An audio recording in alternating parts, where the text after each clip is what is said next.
আমি 2 বছর ধরে তোমার সাথে ছিলাম। আমি সব সময় তোমার সাথে থাকবো।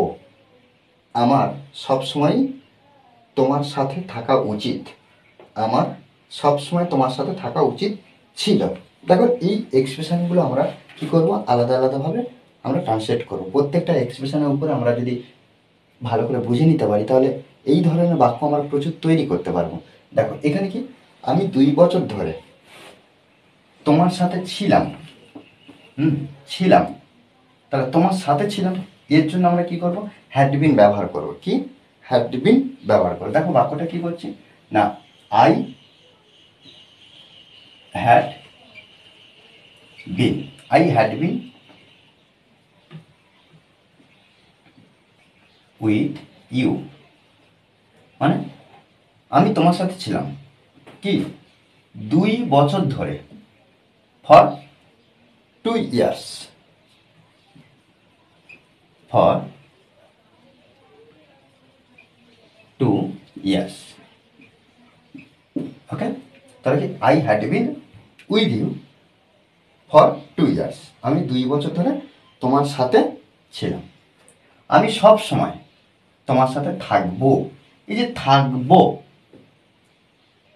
ব, এর জন্য কি আমরা বুঝতে পারলাম যে এটা ফিউচার, শ্যাল বা উইলের মধ্যে যে কোনো একটা আনতে হবে। তাহলে আমি, আয়ের পরে আমরা কি করব, শ্যাল ব্যবহার করব, শ্যাল।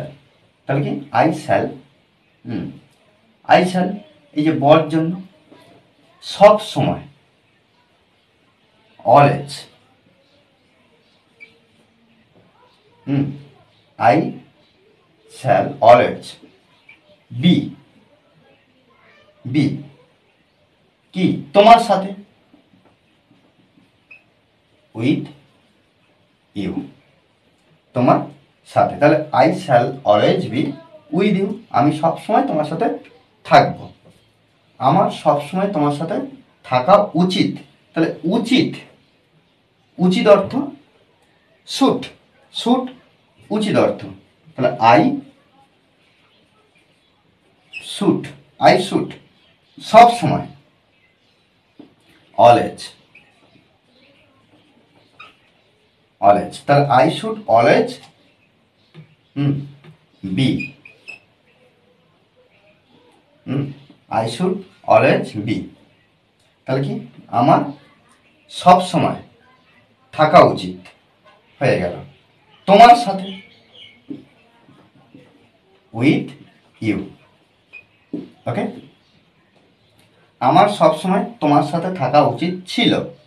দেখো এক্সপ্রেশনগুলো কিভাবে আমরা প্রকাশ করছি। এখানে যেমন এই যে সব সময় তোমার সাথে থাকবো, এই যে থাকবো এর জন্য শ্যাল ব্যবহার করলাম ভবিষ্যতের জন্য, সব সময়, অলওয়েজ, তারপর এখানে বি আমরা ব্যবহার করলাম।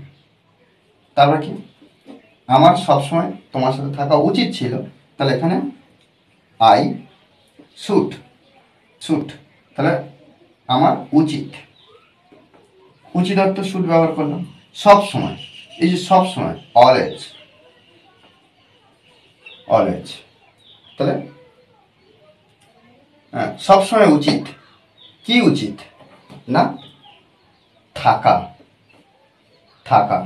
তাহলে এখানে উচিত ছিল, এর জন্য আমরা হ্যাভ ব্যবহার করব। কি, তাহলে এখানে কি, হ্যাভ বিন, হ্যাভ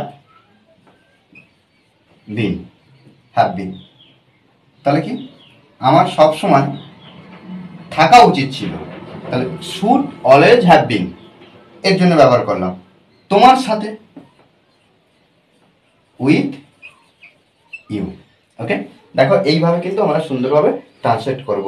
আমরা যদি প্রত্যেকটা এক্সপ্রেশন ভালো করে বুঝে নেওয়ার চেষ্টা করি, তাহলে কি হবে না, এই ধরনের অনেক বাক্য আমরা নিজেরা তৈরি করতে পারবো। শুধুমাত্র মনে রাখতে হবে আমাদের প্র্যাকটিস করা। প্র্যাকটিসের বিকল্প কিছু নেই। ওকে, আর এই ক্লাসটা যদি ভালো লাগে অবশ্যই লাইক করুন স্যার। আর যারা এখনো পর্যন্ত এই চ্যানেলটি সাবস্ক্রাইব করেননি, তারা অবশ্যই চ্যানেলটি সাবস্ক্রাইব করে পাশে থাকবেন। Okay, thanks for watching this video.